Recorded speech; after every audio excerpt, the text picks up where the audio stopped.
de Niort. Cette personne va bien aujourd'hui, mais j'ai eu du mal à trouver un défibrillateur. Alors comment on sait où les trouver, ces défibrillateurs? Alors déjà, la première chose, vous avez bien fait, c'est-à-dire appeler le 15. On se rappelle de la séquence alerter, masser, défibriller. Ouais. D'accord. Si vous êtes tout seul et que vous avez un défibrillateur à portée de main, vous pouvez vous en servir. Si vous êtes à deux, hop, Olivia va me chercher le défibrillateur. Voilà, c'est toujours plus simple quand on est deux, c'est plus facile. Alors ensuite, pour savoir où il se situe, il faut savoir qu'en fait, il y a dans les établissements, il y a différentes catégories.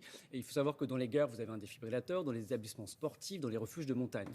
Ensuite, si on veut vraiment essayer de connaître la répartition sur le territoire, il y a un site internet GeoDAE, mais bon, en plein moment, ça va être compliqué d'aller checker sur le net. Il existe une application Staying Alive qui recense les défibrillateurs tout autour de nous, ça oui, nous et géolocalise. même dans le monde, ça c'est génial. Et d'ailleurs, un petit conseil, savez-vous où est le défibrillateur sur le plateau de Télématin? En vrai, non. Aucune idée. En fait, il faudrait que tous, sur votre lieu de travail, vous ayez au moins ce réflexe de savoir où il est situé. Et en fait, il est dans le couloir près du plateau C. Parce que, effectivement, on se dit, bah, ça ne va pas m'être utile ou quelqu'un d'autre ira le chercher, mais si un jour vous en aviez besoin, vous seriez très content de le savoir où il est situé. Évidemment. Alors, à ce propos, le concours Lépine vient de récompenser un défibrillateur connecté. Alors, c'est quoi ça ? En réalité, c'est le défibrillateur, il est connecté à une plaque. C'est-à-dire que si, par exemple, moi, je suis témoin d'une personne qui fait un arrêt cardiaque devant moi, je vais appeler les secours et je ne vais pas avoir de défibrillateur autour de moi, donc je vais être un petit peu embêté, même si l'important, c'est de masser en premier, on le rappelle.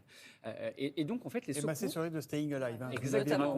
D'où le nom de 100 à 120 compressions par minute. La chanson en tête et la priorité, c'est le massage au maximum. Et donc, vous appelez les secours, effectivement. Et les secours, ce qu'ils vont faire, c'est qu'ils vont donc me géolocaliser. Et puis, autour de moi, ils vont activer cette plaque Géocœur qui va être reliée à un défibrillateur. Et si vous, par exemple, Julia, vous passez dans une rue, que vous voyez cette plaque qui s'allume et qui vous dit une personne est en danger avec le voyant qui s'allume, vous devez aller avec votre téléphone flasher le QR code qui est sur la plaque du Géocœur.